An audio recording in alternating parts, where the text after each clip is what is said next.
Alright, welcome back to another video. Today we're going to be looking at this random eBay purchase of mine. It was listed as an Ultra Wizard PC case, but it's actually a full system, and the reason I decided to get this is because of the rather unique power supply inside. So what I'll do, I'll take the side off and we'll start having a look around. First impressions are pretty mucky inside. As you can see there at the top, you've got the power supply that's looking very jazzy for the time. This is a Pentium 4 machine. Other than that, I think it just said it works, it turns on. They didn't have a display connected to it at all or anything, so yeah. I don't know what cards are in it. I know it's an Asus board of some description just because of the brown, yellowy, gold colour. So we'll take a closer look inside. On the front we've got some kind of DVD multi-writer, beige one, power button, the reset button, and a sapphire ATI badge. The case is supposed to have a cover that goes on the front, that sort of, I think, blends in with this overall design. It's got two USB ports there and a firewire, and that's a thing that's supposed to tilt down, but doesn't anymore, so that's supposed to go on there like that.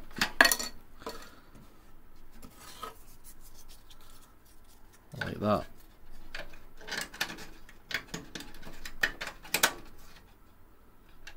There we go. Firstly, yeah, we've got that power supply there. You can see the connectors coming from it are quite unique.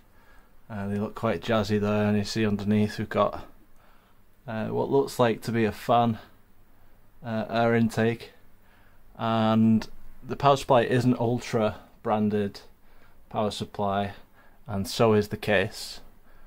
I think they're from around 2004-2005. I think the Pentium 4 system in here is a socket 775. Yeah, I can see on the board there, LGA 775, and it's an Asus P5S D2-X motherboard. Here we've got the graphics card, which I haven't looked at yet, and I can see there on the back it's a Radeon X800 GTO.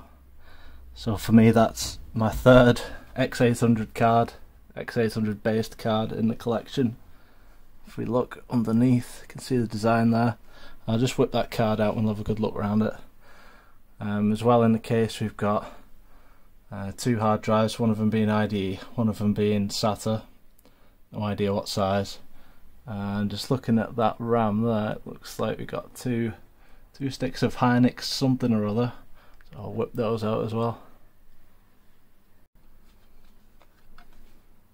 So there's the card, the GTO, and if we look at this side, it's quite dusty, but there we are, X800 GTO Sapphire version. Yeah, quite a nice card, I guess. I've no idea what it compares to, how it compares to the XT. What have I got? I've got an X800 XT and an X850 Platinum Edition or something like that. And the Platinum Edition I use in one of my other PCs, and that's a really good card. I'm impressed with it. So I can only imagine this is a slower version, as it hasn't got a 6-pin PCI Express power on there. So anyway, nice to have either way. It's very dusty, but hopefully it does work correctly. You have a look at the RAM. It is a 1 gig stick PC2 5300U, nothing special. I suspect that's what the second one's going to be as well. Yeah, same again, 555. The other cards that are in here is a 3-port Firewire card. It's just some Wi-Fi card, so nothing interesting there. Let's have a look at these power supply cables. Just unplug that one. Yeah, really high end. I don't know why people aren't doing this stuff these days. I did a bit of research on this power supply, and this is the world's, apparently the world's first fully modular power supply, meaning that you can remove all the cables from both ends, like so. Makes it quite easy to work on and remove all your parts and stuff like that.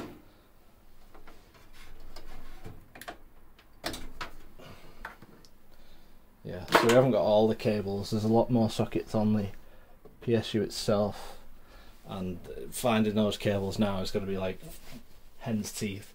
I couldn't actually find any of these for sale at all, the power supplies, so, and looking at sold listings, I don't think any have actually come up for sale recently at all.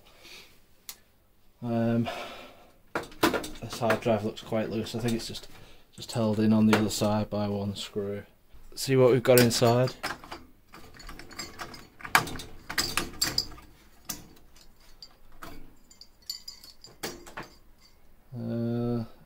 Well, it's the non-copper core version of the heatsink, so I don't think it's the tallest one. And that is a Pentium 4 630, 3 GHz, 800 MHz front side bus, 2 megas of cache.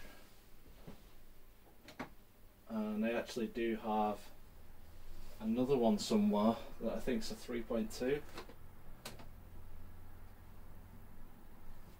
Yeah, I'll have to dig that out, but it looks like I can upgrade it straight away as is. So this wouldn't have been a bad system back when it was new.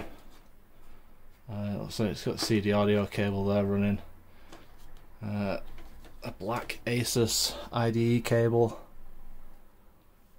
I guess there's not much more to it other than seeing if there's anything in the disk drive, which means firing it up, and see if anything's on these hard drives. And that one actually wasn't connected to anything other than the IDE cable, so I don't know if that's like an older drive that they had. They've replaced it with this one further down, which is SATA, and that goes off to a Molex 2 SATA twin connector thing. So I think I'm going to call it there for the video. Everything will be taken apart and cleaned, especially the power supply, because that's really all I bought it for. It's not something I've seen before, and it's really cool. So that might end up in another PC that I'm looking at right now underneath, but I'm not sure. So thanks for watching.